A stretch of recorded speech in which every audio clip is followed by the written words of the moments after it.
There's nothing wrong with this, but we keep our head down and we work hard and we just stay on the straight and narrow and kind of, don't take too many chances and stay in our little triangle of church, school, and, we got to step out of that, instead of playing golf, go play disc golf, or instead of Chris just fell in love with you when you said that. I'll take you sometime.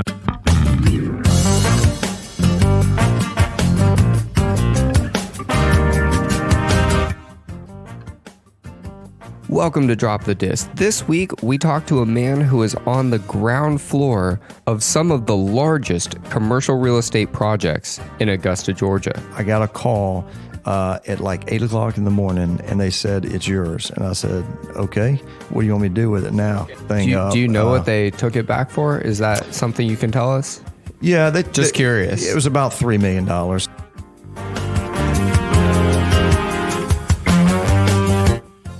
Davis Beman, the director of commercial real estate and the vice president of Blanchard and Calhoun Real Estate, joins us at Augusta Podcast Studio to talk about his rich background in Augusta's commercial real estate market. You might be surprised at some of the very well-known people and buildings he's worked with. The owner of the property had to move 2 vehicles out, and in the process, Ray bought a Jeep from him to get it out of the way. So he's got 3 buildings of this guy's that he's leasing. His Jeep's at home. He's got pallets of pellets sitting in his garage and driveway, and his wife says, "You got to get this Jeep gone." So he calls him back up, and I buy it from him. Agent for life. Thank you for joining us, and please enjoy the show.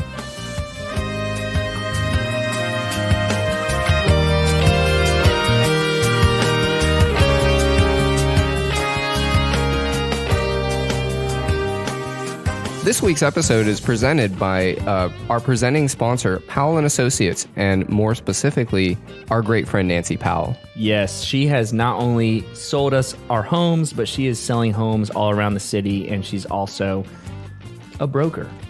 Anybody that is interested in real estate, and everybody is interested in real estate, it's a part of your life. If you're buying a house, if you're selling a house, even if you're just interested in investment properties, Nancy is a great resource, extremely intelligent person, and we love working with her. Right. If you're interested in contacting her, you can find her at Downtown Augusta Broker. And that's on Instagram. And that's her handle for You can Instagram. DM her. Yes, you can DM her. Boy. Or you can go to her email. It's nancypowell1977@gmail.com. She will respond to you very quickly. Presenting sponsor of this show, incredible woman. Thank you, Nancy Powell. Hey guys, I'm Chris. Hey guys, I'm David. And we are Drop the Disc Podcast. Welcome. We are here with a very special guest. We are in his house. That's right. We are sitting here in Augusta Podcast Studio with an incredible man named Davis Beman. That's right. And Davis, we are sitting downtown Augusta right now at 699 Broad Street, specifically in a building currently known as the AU building, but we go back through the times. Maybe people remember it as the Wells Fargo building. Or the Wachovia building. Or, yeah. Pre-2008. Yeah. The world was different. Yeah, you can definitely you can classify folks from where how old they are based on what they call what they call this building. I mean, was this Wachovia? Was there anything before Wachovia? What was this building before Wachovia? Yeah, so it was the Georgia Railroad Bank building. There was another building here that was torn down, and then they built this building in 1967. And ironically, just a little family history, my great-grandfather worked for the Georgia Railroad Bank. And my dad, who had just gotten out of Augusta College, was working at the bank, and he enjoyed it but wanted to try something different. And so my great-grandfather said, "Well, you can go down and talk to Mr. Blanchard, or you can continue working in the banking business." And he went downstairs, talked to Mr. Blanchard, and has been with them for 42 years. So, wow. It was Georgia Railroad Bank, and Blanchard and Calhoun was in it from the inception of the new building, built in 1967. Blanchard and Calhoun is 100 years old as of last year, and was in another building prior to that in downtown Augusta. But so this building, Mr. Blanchard would call it Georgia Railroad Bank Building. Okay. My dad's generation might call it that, or the First Union Bank Building, or just the bank building, or 699 Broad, or Wachovia.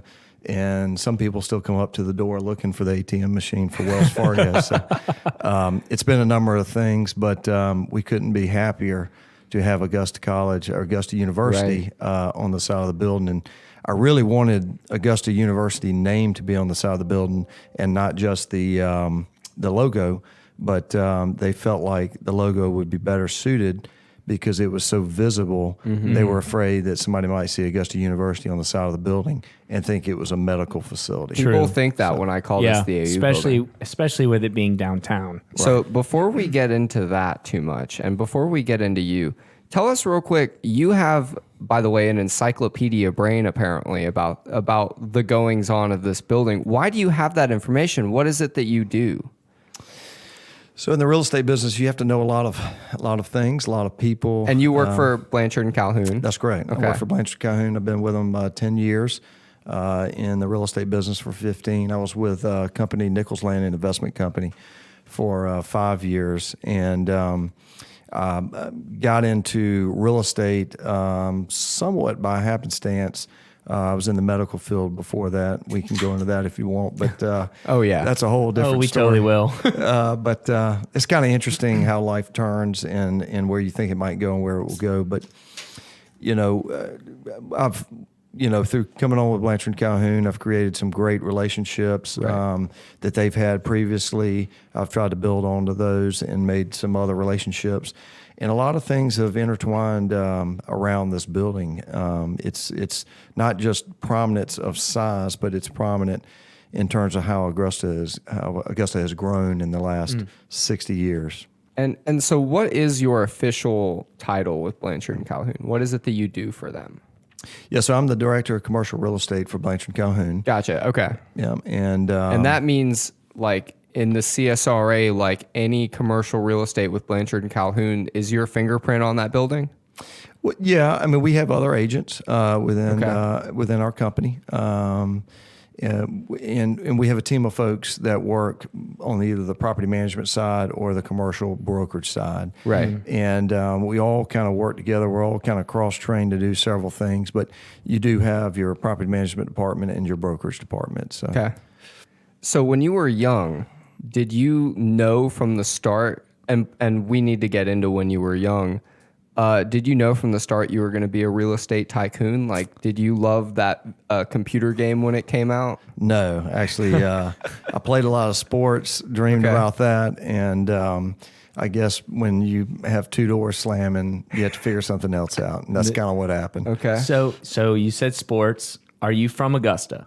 I am. Born and raised here. I think I'm fifth generation here in Augusta. Wow. Which I'm proud of. Yeah. And so born and raised, lived for 5 years in Atlanta. I went to Georgia Tech. But growing up, pretty much through public schools, went to Richmond Academy, played football and baseball there. And that kept me out of trouble. Both. Right.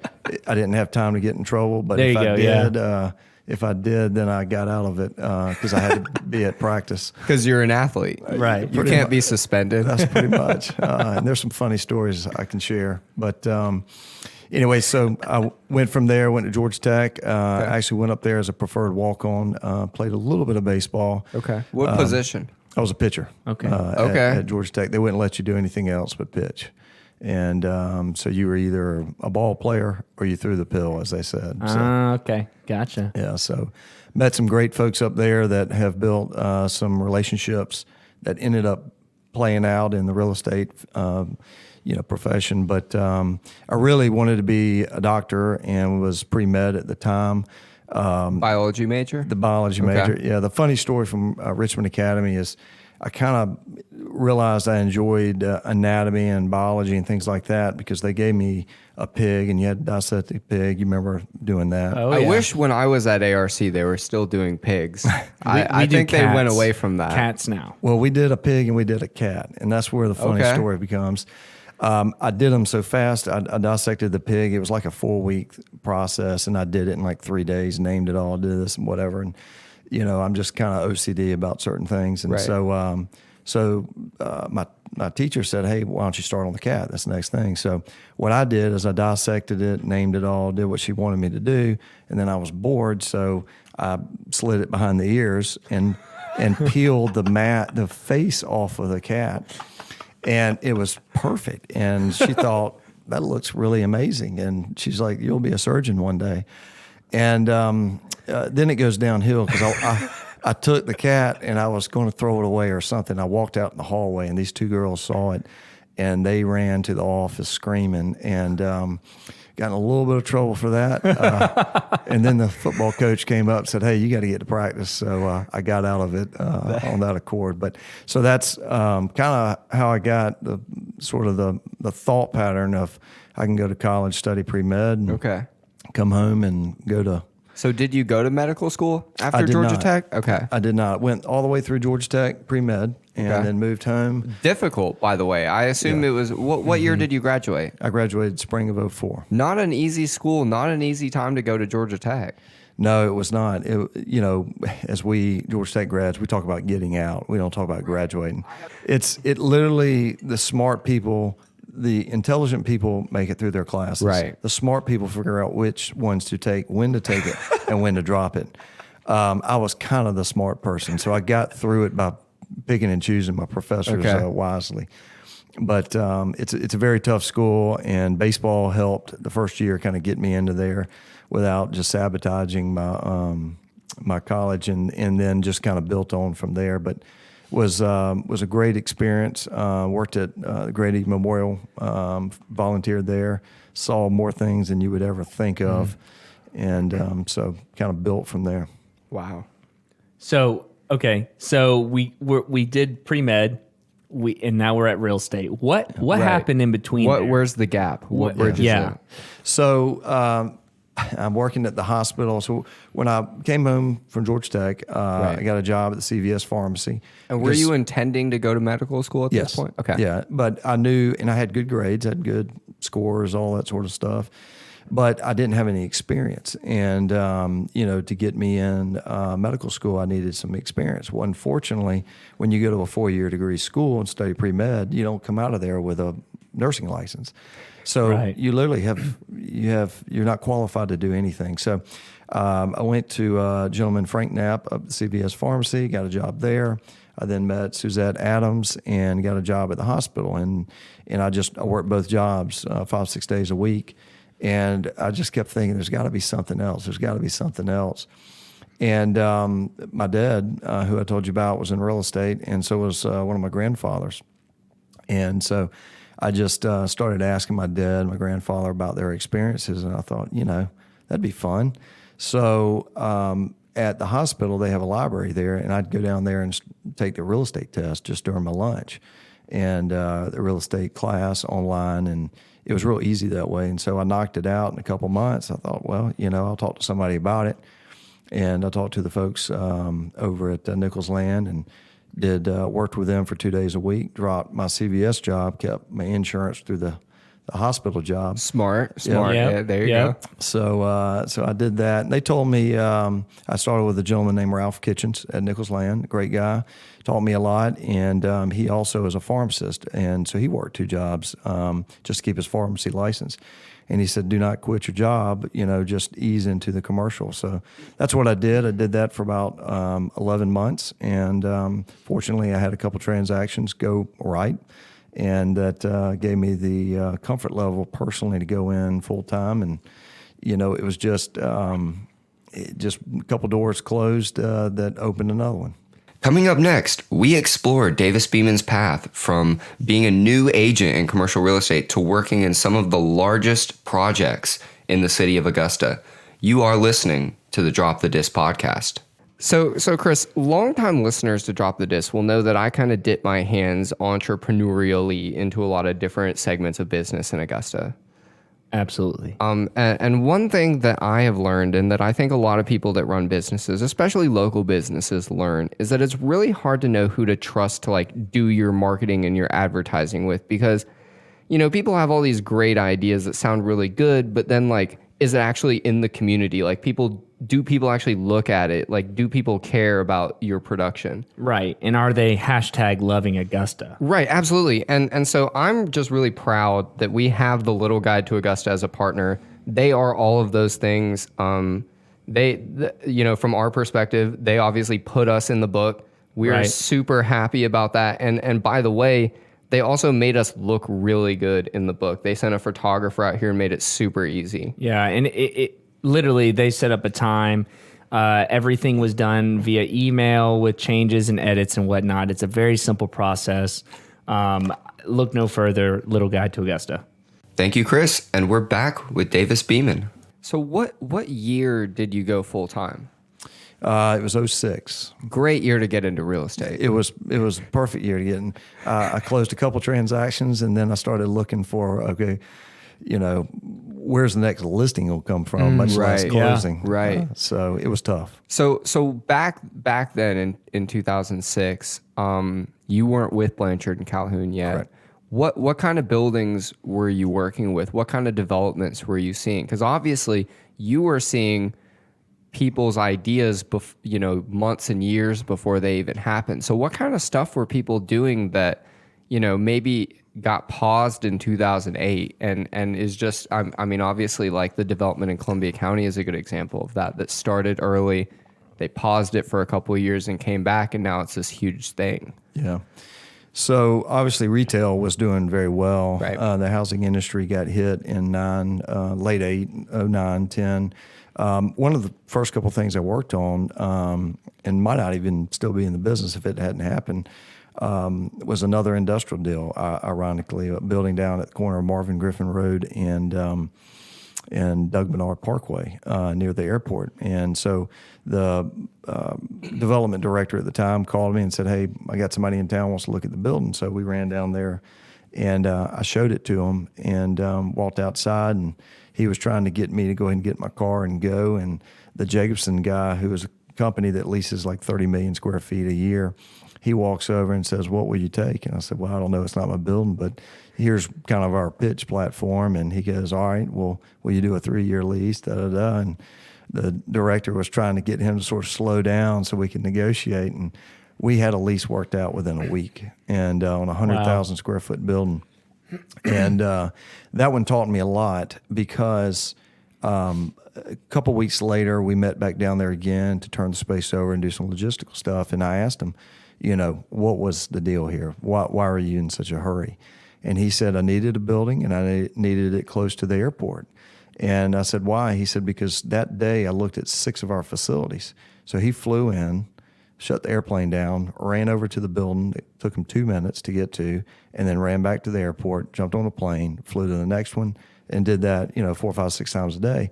And that was just as simple as it was. And so that taught me a lot about the logistics. Location, exactly. Right? Exactly. Okay.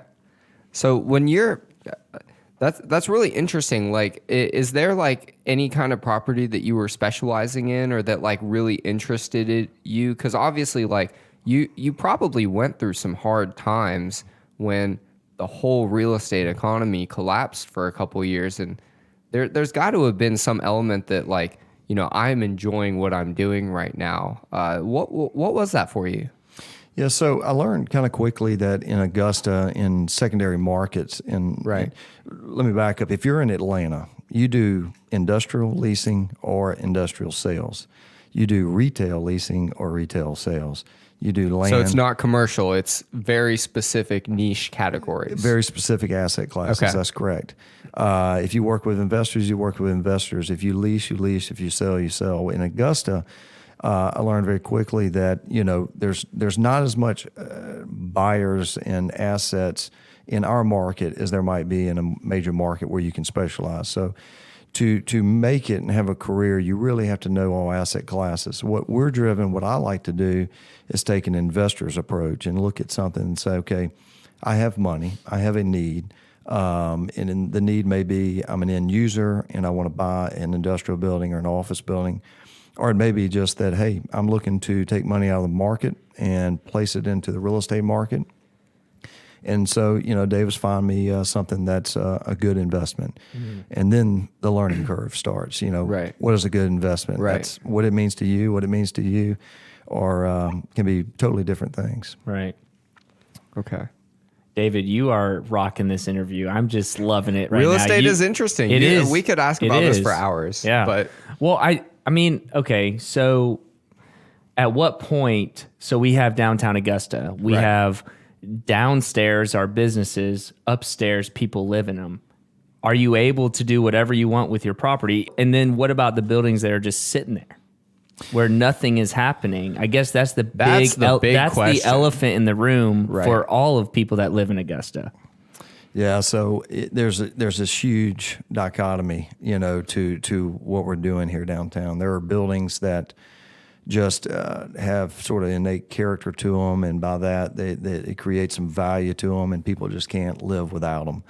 And then they jump into it, and they figure out, okay, now I got to pay for it. I've got debt service. I've got to just keep certain codes up. I got to replace the facade of it so that they don't at least come at me because it's going to be empty for a while. So, there's this it's actually a really interesting time because we had a lot of buildings trade for higher values. And in a lot of cases, there haven't been other buildings being built. So the rates across all asset classes have come up a little bit, especially in the office market where some new buildings have been built, but those are quasi. So now you're starting to have some rental integrity, but it's still not enough to go in and rehab a project that really has a financial stack to it, that you need state and federal tax credits and things like that to put it all together. And you have to find an end user. Those are tough things to put together. So let me translate that a little bit, because that was a very intelligent couple of sentences. And I know a little bit about real estate, and Chris just bought a house, so he knows a little bit about real estate. But Yes. But what I'm hearing from you is a lot of people own a lot of properties, and they're having trouble making money with some of their properties. And so with those properties, especially downtown, as it seems, they're doing the bare minimum that they can do to avoid fines, to avoid taxes, and that kind of stuff. Let me take this a step further, because now we're talking about what you do now. And what I want to ask you is, from a development perspective, like commercial is all development, whether it's the AU building and a huge renter wants to come in and lease a floor and you need to come build that floor to their specifications, or whether it's a new business, a new bar, a new brewery coming in. Right. How can Augusta make your job easier to increase the value of properties downtown? I talked to a tech group about a year ago. Okay. And I used the phrase, we are a low-cost provider society, right? And we like it, whether it's from the restaurant business.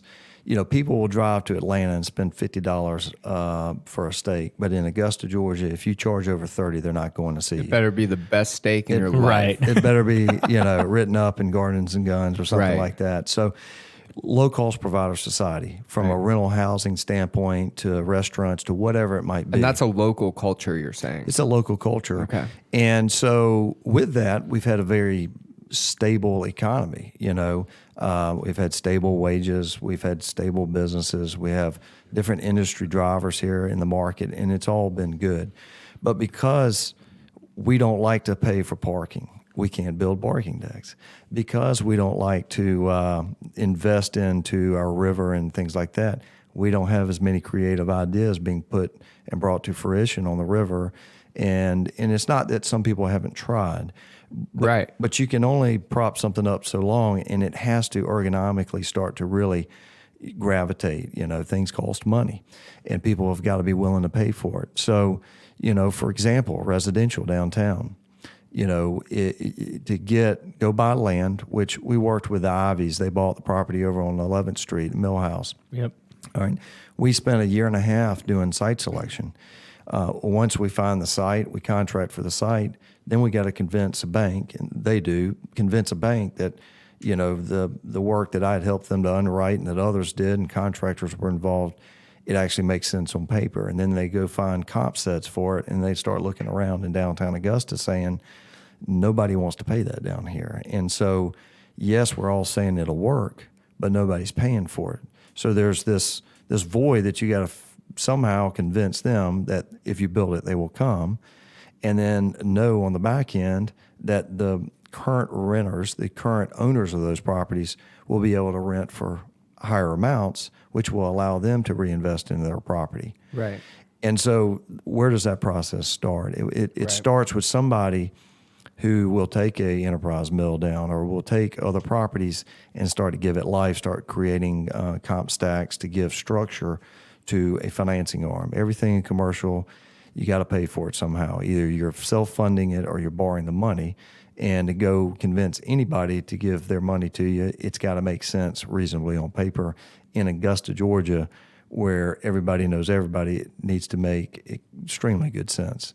And so I think people are reluctant to take some challenges that way. They've lived here, they've been here, they know too much about this Augusta. And, when they go and travel to San Antonio, to Greenville, to all these other places, they see the high spots, they don't see the low spots. And it's crazy because those same people will fly to, let's say, San Antonio, and they'll spend $100 on that same steak, and they won't complain about it. But they don't get the Gouda mac and cheese that they can get at Frog Hollow Tavern. Okay. They'll drive to there's another school in Georgia. We won't mention the name. It's not Georgia Tech. Oh, okay. They'll drive to Athens, Georgia. It's somewhere in the middle. You throw a dart. And in Athens, Georgia, they'll pay for parking. Right. True. And then come back to Augusta and get mad when they have to pay for it out front of something or whatever. But it's do as I say, not as I do. You got to put infrastructure together, and then somebody's got to pay for it. So your city can't afford to, put money into something that you're not going to support. Right. So, Okay, so I would counter that a little bit and just say, and this is just for our listeners at home, if there was paid parking. By the way, Chris is a true optimist. I'm not sure what he's about to say, but I know it's going to be optimistic. Well, what I'm saying excited is, Augusta as a whole can complain all they want because they've never had to pay for this and that and that.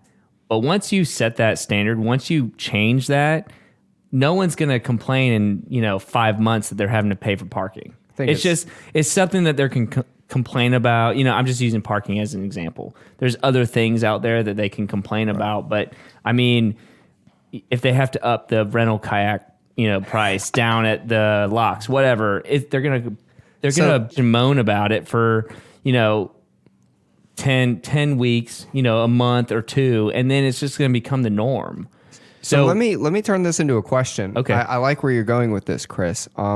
Historically, people in Augusta have really liked the solid, not a ton of growth kind of economy where you can be very consistent and count on stuff.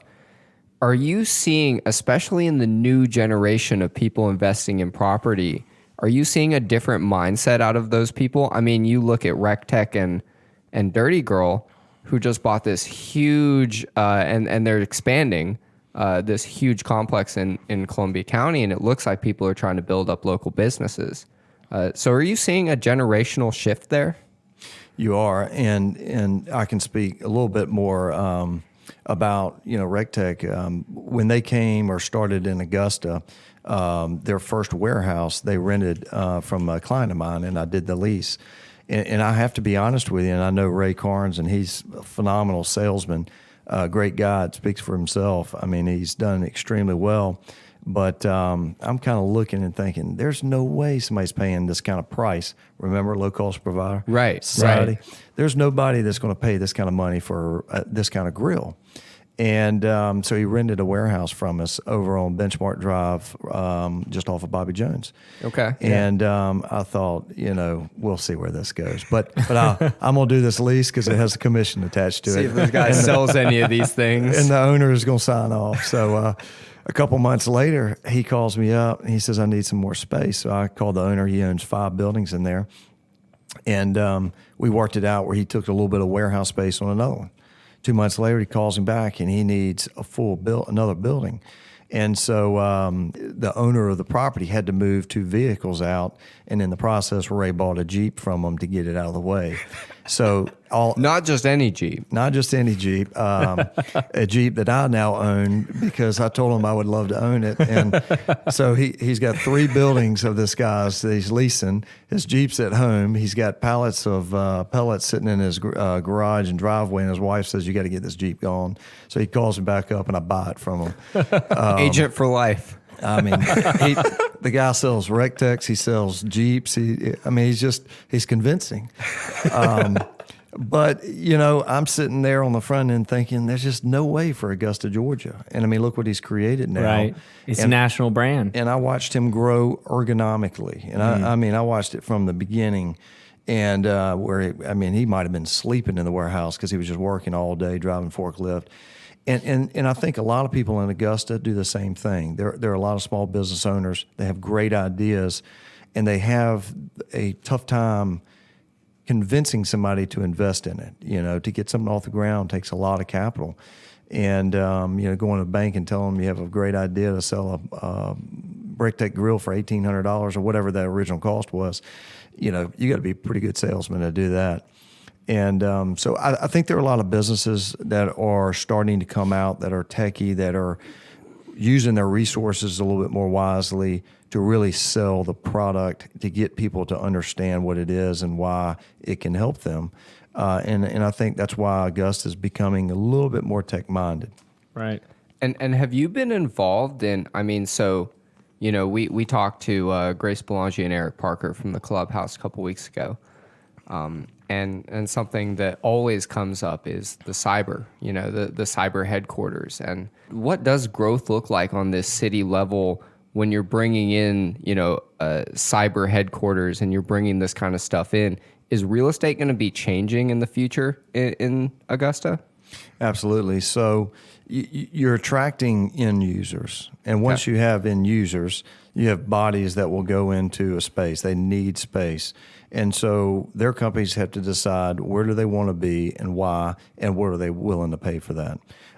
There are companies out there that are willing to pay $33.50 a foot where we've never had anything. Which, by the way, what's like an average downtown per foot price for commercial? Yeah, before the cyber was built, the Riverfront building was in the $23, $24 foot range. Wow. So you're talking like a 33% increase. That's incredible. That's where Fort Discovery used to be? Is that the Riverfront building you're talking about? Fort Discovery is right across the street here Okay. in the Port Royal extension, if you will. Gotcha. And the Riverfront building is on the other side of the Marriott. Okay. Gotcha. That's the river. Okay. 10-story Excellent. building up there. So that was the highest price per square foot in town for the most part, and what most would consider to be Class A. And then we had our building here at 699 Broad and 933 Broad, and there are others that we're involved with that were playing in the $18 to $20, $21 a foot mark. Which is, by the way, still above median, I think, for the city. Like, that's nice For property. the time. Yeah. Right. Yes. Yeah, absolutely. For the time, it was, you're trying to attract folks in a building and you're at the top of the market and you're trying to convince them also to come downtown. Mm-hmm. And so you have challenges both rate-wise and logistics, and you only have a small pool of folks that maybe want to be downtown in the 90s and early 2000s. So building the cyber center has opened up the market immensely for us. The biggest is that you have a comp set that shows that people are willing to pay $33 a foot. If you build it, there are companies out there that want to be downtown. They want to be in an area where they can hire quickly, and they want to be in a good product. I think that's one thing that when the 60s, when this building was built, people appreciated very fine things, very nice things. And then you went through 2 or 3 tough times in the 80s and 2000s, .com. And right, also, it's like 20 years of budget cuts, kind of. That's correct. And so they just got real conscience, and it was more about the customer, and getting to them than bringing them into an elaborate setting. But then you get into company morale and exposure of the company to other companies or their customers and bringing them in and showing them, hey, we know what we're doing here. And so folks are starting to appreciate nicer space. But even still, with the COVID, we now have some changes over the last 3 or 4 months where some folks are going to take more space because of social distancing, and some people are going to take less space because they can work from home. Yeah. And so it'll be interesting to see how that plays out. In my mind, it's going to be 1 of 3 ways. 1, they're either going to lay people off. 2, they're going to take more space. Or 3, they're going to cut their space and have more people work from home. And so it'll be interesting to see how that plays out in the office sector in the retail sector, it's already presented its challenges. It's called durable goods. If you have durable goods, people are coming. If not, they're buying it online. So I kind of want to do a little segment of fun facts. Are y'all in the Lamar Building? I mean, are y'all? That's your commercial, right? Yeah. So I sold that to a representative of the company that took it back through a foreclosure, the bank, and sold it to an investor that owns it now. And he's got some ideas. Can you tell us any ideas that they might have for that building, or even a time frame? Because I know that right now it's kind of sitting empty, and there's a lot of renovation that needs to be done. But I know that there's a lot of people at home that would love to know what the Lamar Building could be. And when you talk about that, give us a little context too of like based on what it used to be as well for the immigrants to Augusta. Yeah, so you'll like this. When I listed it back in 2014, and I had been talking with the bank that was taking it back, and they were interviewing 3 or 4 other brokerage companies. I was actually in Ponte Vedra on family vacation, and I got a call at like 8 o'clock in the morning, and they said, "It's yours." And I said, "Okay, what do you want me to do with it?" They said, "Okay, vacation extended." Well, actually, they said at 10 o'clock it's going on the courthouse steps, and assuming we're the only bidder, we get it back, and you're now our listing agent. I mean, it literally happened that way. Wow. So they went to the courthouse steps, they took it back, and I had somebody go rekey and just shut the thing up. Do you know what they took it back for? Is that something you can tell us? Yeah, curious. It was about $3 million. I honestly don't remember exactly, but it was about $3 million. Debatably a bargain. Yeah, they if you talk to a lot of people, 100,000 square feet, $3 million, it's a no-brainer, right? Right. But again, it goes You back have to real look rates. at It's an investment strategy, and so I worked with a bank. We sold it to an individual that is very resourceful and has the ability to do something with it. But and I'm guessing shall not be named. I won't say his name. That's fair. Okay. He's pretty low-key guy. I'll let him come on your show or call in or something. But what I was going to say is when I listed it, I put a sign up and I started getting tons of calls. And I was like, man, this is going to be great. I'm going to sell this thing fast. Well, all the calls were about their experiences of being in the building. And one of them, I believe it was Sam Nicholson's father or maybe grandfather, used to run a radio show in the building. And That's super cool. There was on the 14th or 15th floor, there was a radio studio like this right here. And as a child, he said he can remember going to visit his grandfather's studio. I hope I'm having that correct. I know there was a studio up there, but Everything's cyclical. So there was a radio station in Lamar, and we've got a podcast station in the AU building. That's right. So we're here. The difference is we don't have a 13th floor here. It does have a 13th, and Really? That's why. And That's we why have it's haunted. AC. And we have AC. That's why it's haunted. That's right. You have AC and beer. There you go. It probably does have Two some things beer. they probably did not have. That's right. But yeah, it's got a 13th floor. If you look at our elevators, you don't see a 13th floor. Right, I've noticed that. I like that, by the way. I'm hugely against the number 13. And ironically, it burned in 1916, I think it was, when it was being built. And then it's gone through 2 foreclosures. So And that's the Lamar Building. that's the Lamar Building. Okay. So I don't know if it's cursed. I don't believe in superstition, but it certainly has its character to it. So, could you give us like 3 truths and 2 lies of what it could be? Some ideas that you have, and so we'll just let our 3 truths and listeners 2 lies. let our listeners to figure out which one is the possibility. Is realistic. Yep. So it could be hospitality. Okay.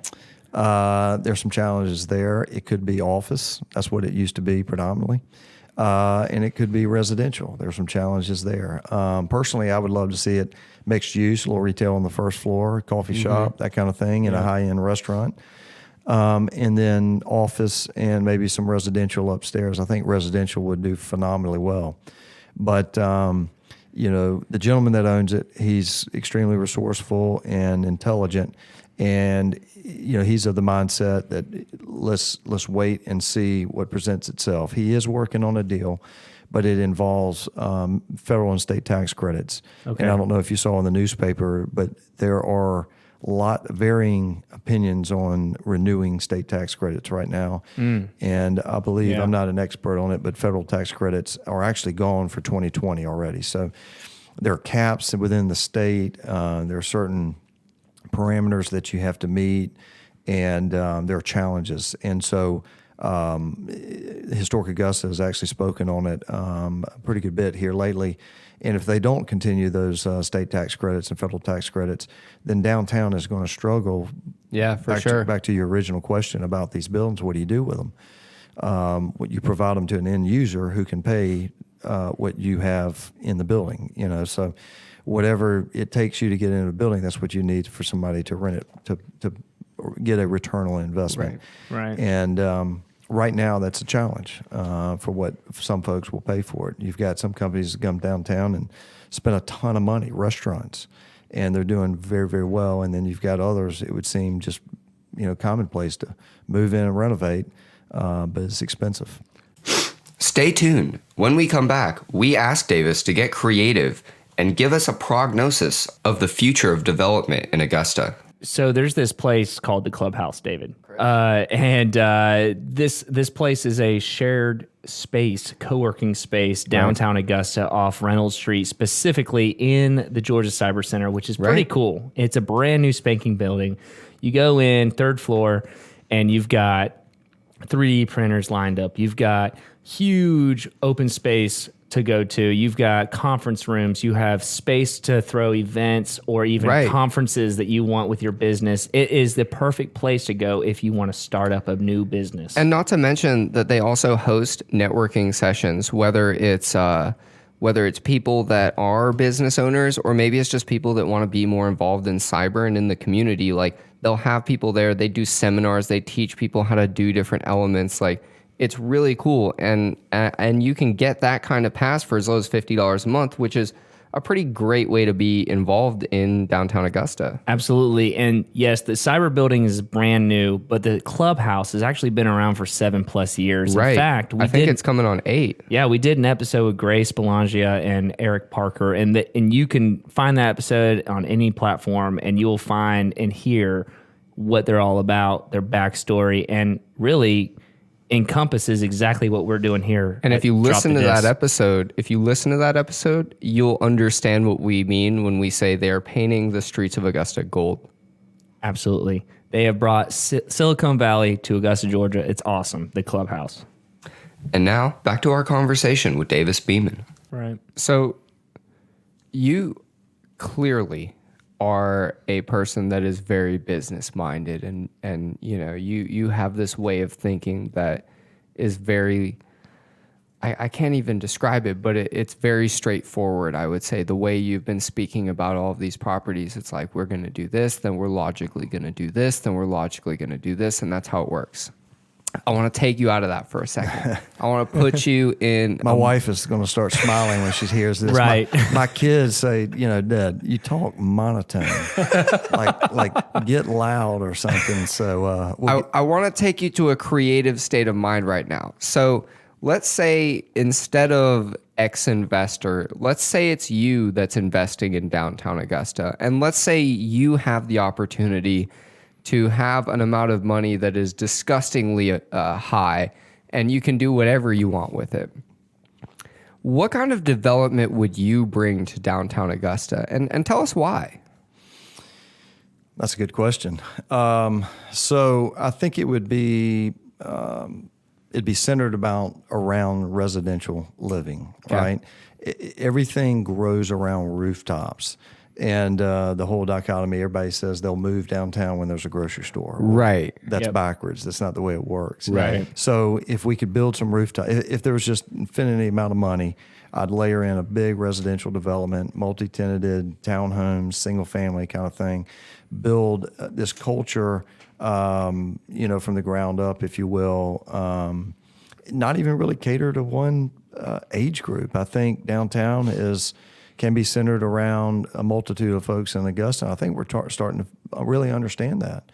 And then from there, I would go, instead of in retail as much, into cultural experiences. My wife owns a dance studio, so I think, and she uses the Miller Theater sometimes to do shows. Okay. Didn't this year because of COVID; they were closed. But and we've come downtown for several of the art shows and concerts and things like that. So I would really try to create a culture where you can live, work, play. And I would not be the first one to do it. But if I had an infinite amount of money, I have a way and a thought pattern on how to do it that would just work, right? And I think it would be really cool and existential. People would start to look at downtown a lot differently.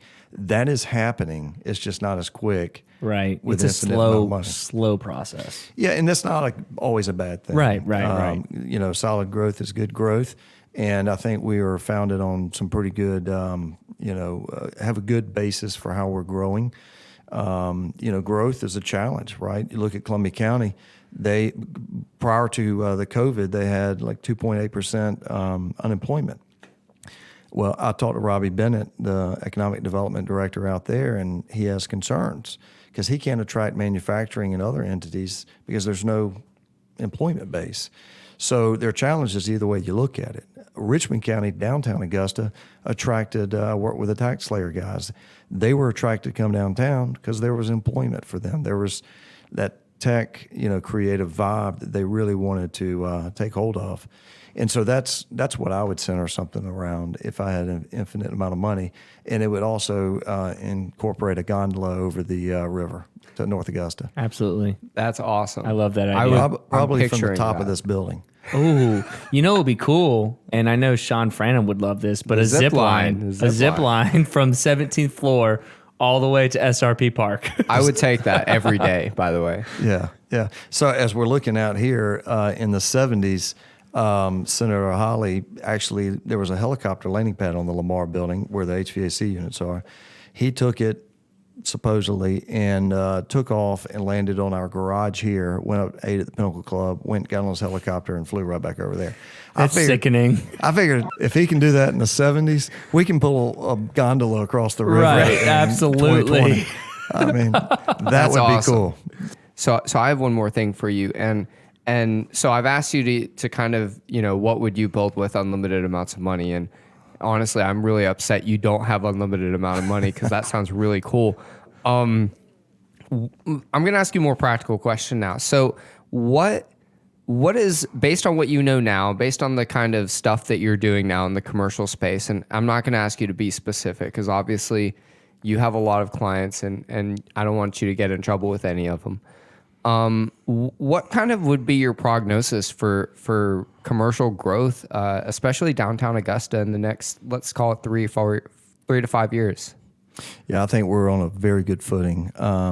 We actually do, in our brokerage house, we do business up in Atlanta. We manage and place some investors in a deal up there, another deal in Columbia, South Carolina. So we play in other markets, and I've brokered in other markets. I don't think we really realize how good we've got it. You've got SRS, you've got Plant Vogel, you've got a big medical community, you've got cyber, Fort Gordon, Signal Corps, Eisenhower, and I think I left one out in there. But you've got, look what Doctors Hospital has been able to do. Yeah, they have a huge complex. Yeah, they have a huge complex. Burn center. The Burn Huge. Center. And a lot of that can be attributed to Fred Mullins, what he's done. So they're expanding out from Augusta into a lot of communities. And so what I see is things that are starting here are actually expanding out in other communities and vice versa. We're finally starting to allow outside folks to come in and invest. And I think before, Augustans were a little protective of their land and buildings. And now that things, the challenges of finances have the Augusta community, our region and what all we do here has attracted outside folks. But it's also brought their money in when it's needed to pull projects off like cyber or like some of the other challenging tax credit projects we've done. But, Augusta's well poised, probably beyond where we even know it to be. There was an article yesterday in the paper that, not the Augusta Chronicle, I read several newspaper articles, but it was saying, these school towns, like that other school that's in Georgia, that has 75% of the people work for the school and in government. Right. They got to be thinking, 75, 80% of our folks work in one industry. How is that industry going to look in 3 years, and 5 years, and 10 years? And in Augusta, we can weather some pretty big storms. We've never had the high highs, we never had the low lows. We've just had good, consistent growth. One of the challenges that we're going to have is looking to where our employment shifts. Cyber Command is coming in. They're training folks to go work in an office making $20, $25, $28 an hour compared to high school folks going to the technical schools and being educated, which are phenomenal programs. And they're making $18, $20 an hour or whatever it might be. And they're thinking, do I do that or do I go same 2-year, 3-year training and go work in an office setting? So I think construction's going to hurt a little bit. I think our employment's going to shift a little bit. But wages are going to go up. Regardless of what happens, wages are going to grow up. When wages go up, people can afford better things. That Acura becomes a Mercedes. That C-plus property becomes a B property, becomes an A property. That A property now has pools and amenities and is tied into another development. So I really feel like our upward trajectory is now starting to take hold because we have entities that are growing wages. And so I'm pretty excited. I mean, the next 3 years I think could be phenomenal, but certainly 5 and 10 years. So I'm hearing a lot of rooftop pools downtown coming up. That's what I'm hearing. Infinity rooftop pools. Infinity. We'll drop it off the side of this building. Well, definitely a giant sized chessboard. It's coming on somewhere. I think I heard third floor of this building.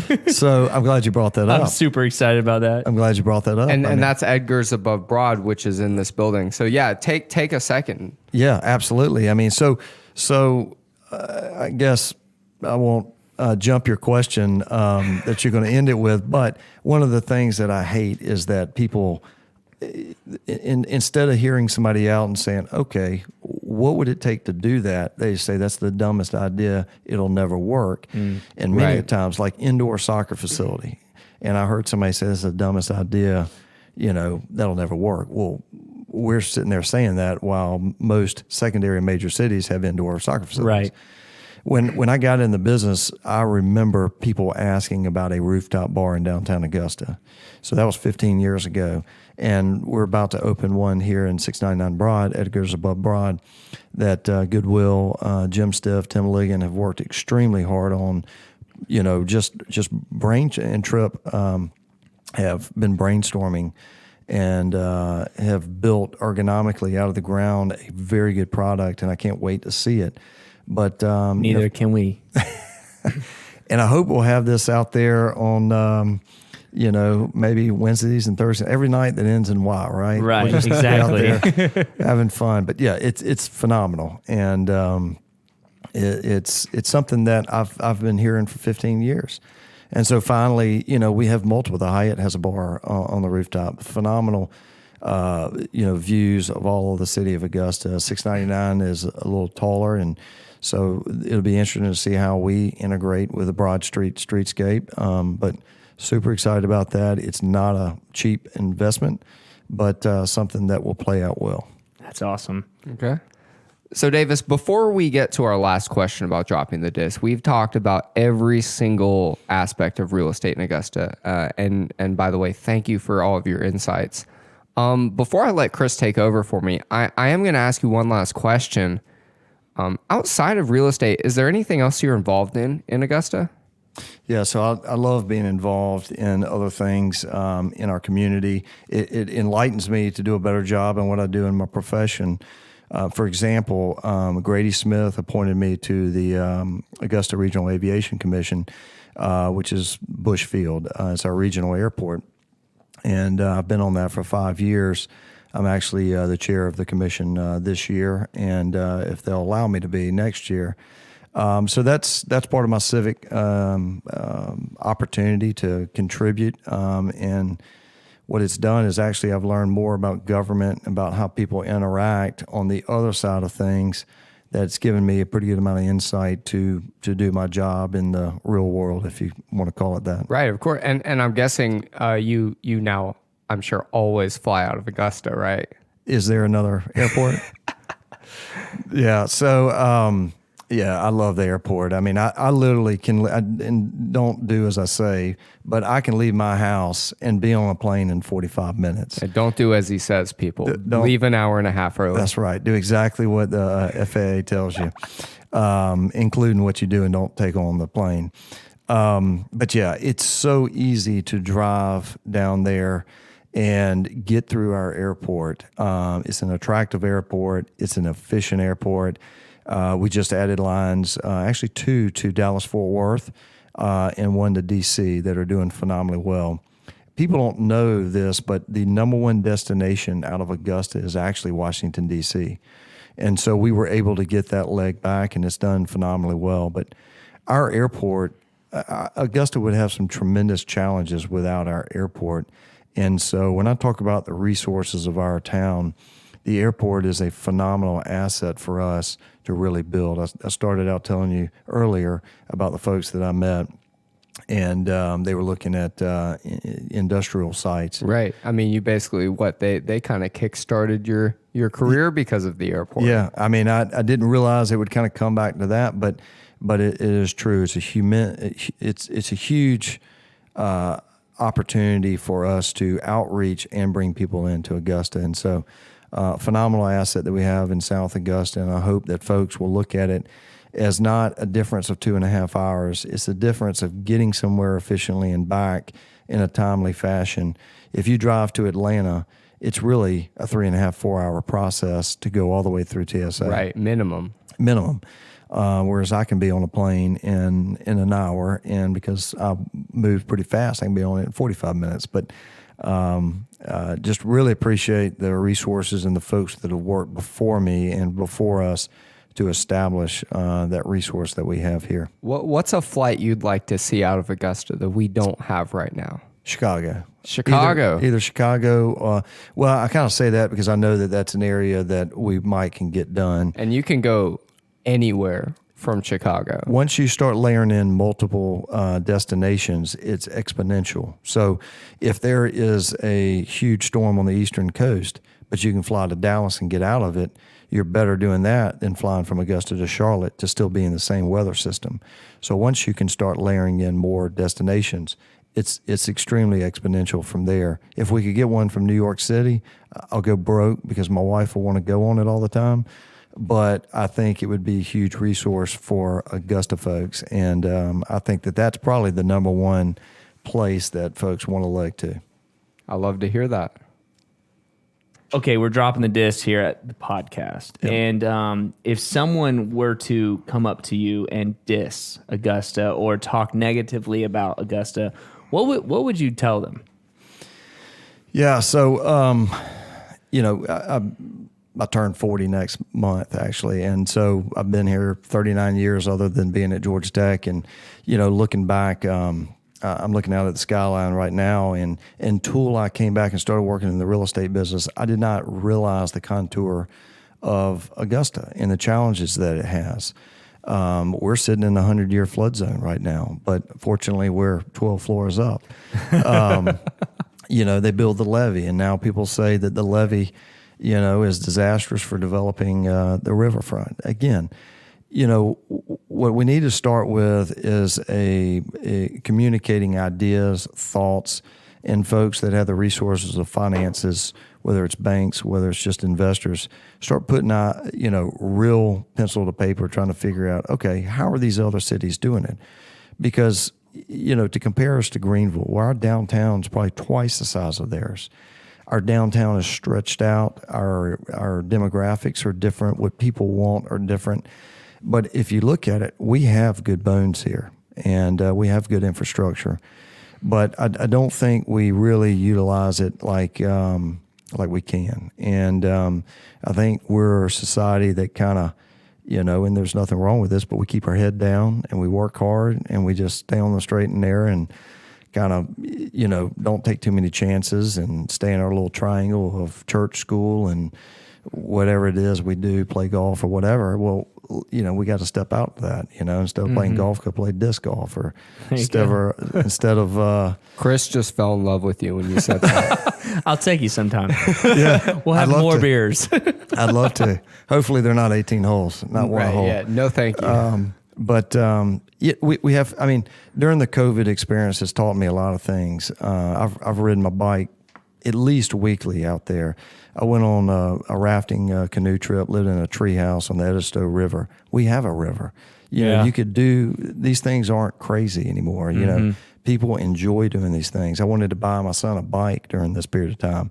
We went to 4 Walmarts. They were sold out. We had to order it online.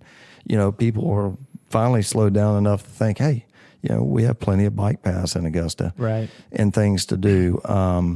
So our infrastructure is very good. We just have to think and figure out where to pull our resources. I think Augusta, across the board, whether it's nonprofits or maybe schools or educational or this and that, we tend to sort of have our little pockets. And I think if we kind of work together, put that financial resources in bigger pockets, we probably could make a bigger difference and in our community if we work together. It's not to say that some don't, but I think we could do a better job at that. That was a great answer. Thank you, sir. Davis Beman, commercial real estate developer for Blanchard and Calhoun, and candidate for unity everywhere. We did not know that element was coming out of you, but thank you so much. It was the beer. It was absolutely, yeah, it was a creative can in itself. Davis, thank you so much for being here Davis. today. Obviously, it was just a trip upstairs for you, but it means a lot to us to have you here. We really appreciate it. Yeah, thank you for having me. Thank you all for coming to the building.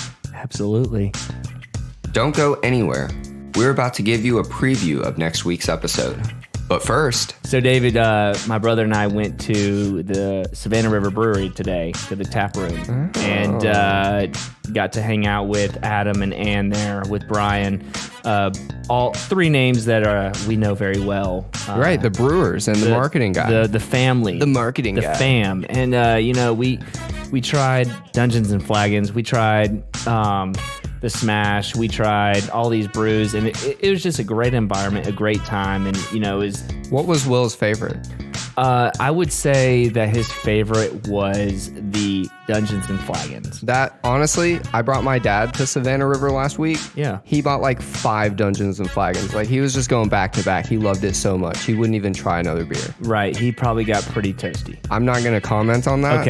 Okay. But, it's a great time, and during this COVID time, they've taken all the right measures to make sure that we're social distancing inside. Right. They had the street pickup. They did the beer yoga outside. They had those virtual sessions. I mean, it's really awesome what they've been doing. And so we just want to talk about them. They're our drink sponsor for 2020. And if you have not yet picked up a 6-pack, do so today. Tell them that you heard about Savannah River Brewery from the podcast. Yeah, tell them you're dropping the disc. Hey guys, I hope you enjoyed that episode with Davis Beman of Blanchard and Calhoun. And Davis wanted to do a quick shout out to his Beman group. Everybody that is on his team, he wanted to do a very big shout out to them. He has said that he could not be where he is today without you. Right. It's so easy for us to talk to, 1 or 2 major movers and shakers, but it's also very important for us to remember that there's tons of other people supporting everyone that comes on the show. Absolutely. And speaking of coming onto the show, next week, look forward to, we used to call it Augusta's Tiny Desk. But we're moving, if people that have followed us from the very beginning know that we change names, we're going from Augusta's Tiny Desk to Augusta Rocks. And that's where we're bringing on local artists to talk about their story and get a quick recording. So for Augusta Rocks next week, our guest will be Village Sticks, a local band that does great music, and they're from the community. Very excited about them.